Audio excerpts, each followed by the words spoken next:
வணக்கம் நண்பர்களே. Pregnancy plan பண்ணி ப்ரெக்னென்சி கிட் பாசிட்டிவ் அப்படின்னு சொல்லி காட்டிடுச்சு. ஹாஸ்பிட்டல் போனதுக்கு ப்ரெக்னென்சி பாசிட்டிவ் அப்படின்னு தான் டாக்டர் சொன்னாங்க. பட் ஆனால் கருவில் இருக்க குழந்தைக்கு இன்னும் ஹார்ட் பீட் வரல. அதனால் டாக்டர் வெயிட் பண்ண சொல்லியிருக்காங்க அப்படின்னு சொல்கிறது நிறைய பேர் நம்ம கேட்டிருந்திருப்போம்.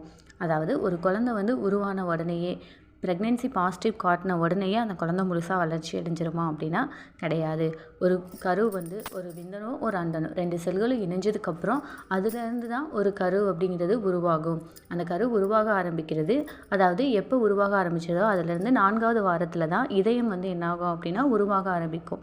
இதயம் எடுத்தோடனே முழுசாக உருவாகிடுமா அப்படின்னா கிடையாது. முதல்ல ஒரு டியூப் மாதிரி ஒரு குழாய் மாதிரி உருவாகி அதுக்கப்புறம் தான் முழு இதயம் உருவாகும். அதிலிருந்து தான் ரத்த செல்கள் ரத்த ஓட்டம் நம்ம உடம்புல இருக்க எல்லா பாகத்துக்கும் கருவில் இருக்க குழந்தைக்கு எல்லா பாகத்துக்கும் அது கடத்துகிற வேலையை பார்க்கும். அதனால் எப்போ ஒரு கரு உருவாக ஆரம்பித்ததோ அதிலிருந்து 45வது நாள் அப்போ தான் கருவில் இருக்க குழந்தைக்கு இதயம் துடிக்க ஆரம்பிக்கும். இதை நம்ம எப்போ அப்ராக்சிமேட்டாக கரெக்டாக பார்க்கலாம் அப்படின்னா கரு உருவானதுலேருந்து 5, 6 அப்படி இல்லைன்னா 7, 8வது வாரத்தில் செக் பண்ண சொல்லி ஒரு சில டாக்டர் சொல்லுவாங்க.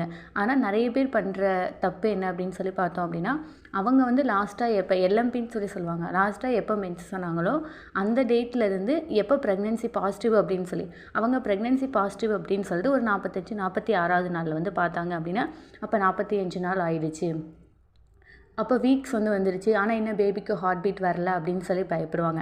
பயப்பட வேண்டியதே இல்லை. நீங்கள் உங்களுக்கு எப்போ எல்எம்பி உங்களுக்கு எப்போ லாஸ்ட்டாக மென்சஸ் ஆனீங்களோ அதுலேருந்து நீங்கள் எப்போவுமே பார்க்கக்கூடாது. ஏன் அப்படின்னா எப்போ பேபி ஃபார்ம் ஆச்சு அப்படின்னு சொல்ல முடியாது. ஸோ பேபி ஃபார்ம் ஆனதுலேருந்து 45வது நாள் அப்படி இல்லை அப்படின்னா 6, 7வது வாரத்தில் தான் குழந்தைக்கு இதய துடிப்பு அப்படிங்கிறது ஸ்டார்ட் ஆகும். இதை எப்படி நம்ம தெரிஞ்சுக்கலாம் அப்படின்னா அல்ட்ராசவுண்ட் ஸ்கேன் மூலமாக தான் தெரிஞ்சுக்க முடியும். அதுவும் ஸ்டார்டிங்கில் தெரிஞ்சுக்க முடியாது. கொஞ்சம் லேட்டராக தான் தெரிஞ்சுக்க முடியும். அதனால் பயப்பட வேண்டியதில்லை. அப்படி டாக்டர் சொன்னாங்க அப்படின்னா நல்ல ஃபுட்டு மட்டும் எடுத்துக்கிட்டு வெயிட் பண்ணுங்கள். கரு உருவானதுலேருந்து கண்டிப்பாக 45வது நாள் அந்த 6th and 7th வீக்கில் கண்டிப்பாக குழந்தைக்கு ஹார்ட் பீட் வந்துடும். இந்த வீடியோ ரிலேட்டடாக ஏதாவது டவுட் இருந்தது அப்படின்னா கீழே கமெண்ட் செக்ஷனில் கமெண்ட் பண்ணுங்கள். நன்றி.